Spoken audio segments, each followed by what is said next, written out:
बातमी आहे पोषण आहार दिंडी सोहळ्याची। अवसरी खुर्द येथे पोषण आहार दिंडी सोहळ्याचं आयोजन करण्यात आलं होतं। या कार्यक्रमाला अवसरी खुर्द पंचक्रोशीतील अंगणवाडी सेविका, मदतनीस, ग्रामस्थ, पालक, प्राथमिक शाळेतील शिक्षिका, कृषी कन्या उपस्थित होते। या कार्यक्रमाचं नियोजन युनियन तालुका अध्यक्ष शारदा शिंदे यांनी केलं होतं।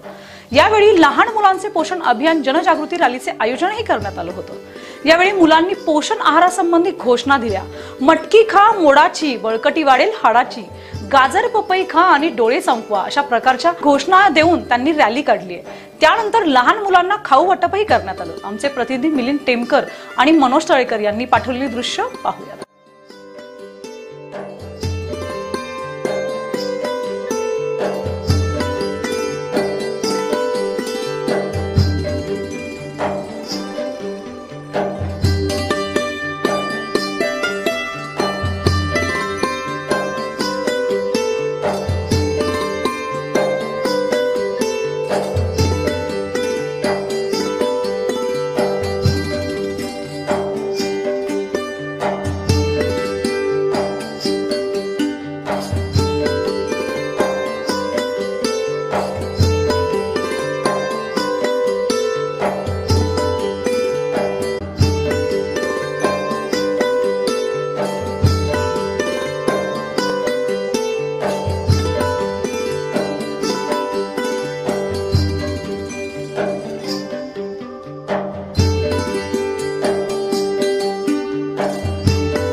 आपण इथं काढली होती, याचं महत्त्वाचं काय कारण आहे?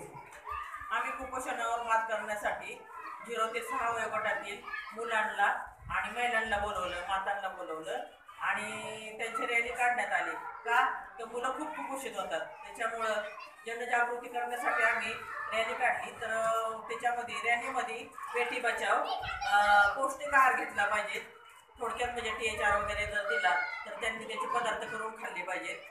कडधान्य, मोड आलेले कडधान्य जर खाल्ले तर त्याच्यातून त्याचा हाडांना शक्ती वाढते आणि त्याच्यात सोयाबीन वगैरे जर घातलं तर चांगलंच असतं। गरोदर मातेने सकस आहार घेतला पाहिजे, चौरस आहार घेतला पाहिजे। कारण कसं का दिवसातून 4 वेळा तरी गरोदर मातेने आहार घेतला पाहिजे, थोडा आहार घेतला पाहिजे। त्याच्यात अंडी, दूध, दही वगैरे असं आलं पाहिजे। आणि जे 6 महिने पूर्ण होतात त्याच्यातून 6 महिने जर पूर्ण झालं तर त्यांना घट्ट आहार मुलाला कसा द्यायचा, अर्धवार्षिक वाढदिवस आम्ही साजरे करतो। आणि स्तनदा मातेने पण आहार भरपूर घेतला पाहिजे, कारण जेणेकरून तिचं बाळ कुपोषित नाही झालं पाहिजे। 6 महिने तिने अंगावरच पाळलं पाहिजे।